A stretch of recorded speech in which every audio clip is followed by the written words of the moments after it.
તમારા ભાભીને હારું, અમાર તો હે ને આખો દિવસ ઘરના ટહેડા જ કર કરવાના. આમ છે એવી રીતે ભાભીને હારું એટલે એમને તો સવારમાં ઉઠવાનું, 2-3 કામ કરવાના અને 9:30 થાય એટલે ટિફિનનું ડબલું લઈને આ ઉપડ્યા, પાછા હાંજે આવે એટલે હાથ પગ ધોઈને 1-2 કામ કરશે અને પછી ખાશે ને ખાઈને સૂઈ જશે. અને અમાર તો આખો દાડો આ જ કર કરવાનું. અને એ હોય કે ના હોય, અમાર તો કઈ ફરક જ નહીં. અને પાછા તમે કહો ઘરમાં બબે બૈરા હે કે. એટલે મારા બાપ તું શાંત થઈ જા. આમાં તને ખબર પડે તું શું બોલી રહી? શું બોલી રહી હું આખો દાડો કામ કર કરું તો હું થાકી ના જાઉં?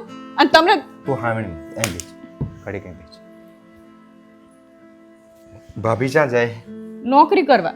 હારું. તું કેટલા વાગે ઉઠે ને ભાભી કેટલા વાગે ઉઠે? હું 5 વાગે ઉઠું, એની 100 વાગે ઉઠે હીરે. બરોબર, 6 વાગે ઉઠે. પછી કામ તો તાર ભેગું જ કરાવે, સમજે? પછી 9:30 અહીંથી પછી એ ક્યાં જાય? નોકરી કરવા. ઓકે. સગડામાં કે રિક્ષામાં કે ભાઈ બસમાં કે લટરી જાય ને નોકરી કરવા.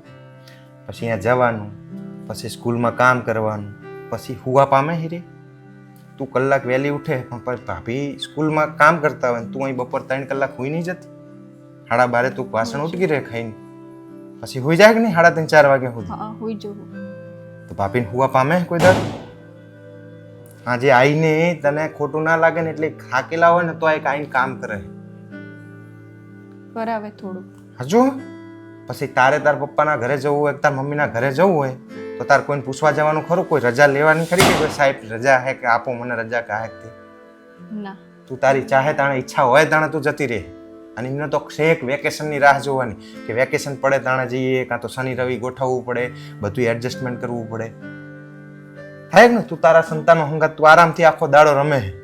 એને એના છોકરાને મોટો થયો ખબર નહીં કે કેવી રીતે છોકરો મોટો થયો. કોઈ દાડો લાડે નહીં કર્યા, કશું નહીં. એને એવું નહીં થતું ઘરે રહીએ, એને કંટાળો નહીં આવતો હોય તો થોડુંક સમજો ને બેટા.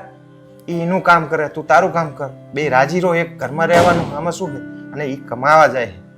તને એવું નહીં કહેતો કે તું ઘરમાં કામ કરે એટલે એ ખરાબ હે પેલું સારું. બેને સંમતિથી જેટલું કામ આવડે એટલું કરવાનું. આમાં ચા માથાકૂટ કરવાની આવે અને ઈર્ષ્યા કરવાની કે એને હિંગા સરખામણી કરવાની આવતી જ નહીં. એ હશે ને તો ઘરની પ્રગતિ થવાની પાકું હોય. તું ઘરનું સંભાળી લે, છોકરાઓને ને બધા એ પગાર લઈને આવે, હું કમીને આવું, ભાઈ કમીને આવે, બધા કમીને આવે, તો ઘરની પ્રગતિ ચલી થાય. સાચી વાત છે.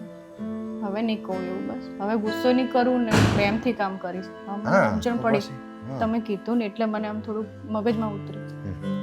હા.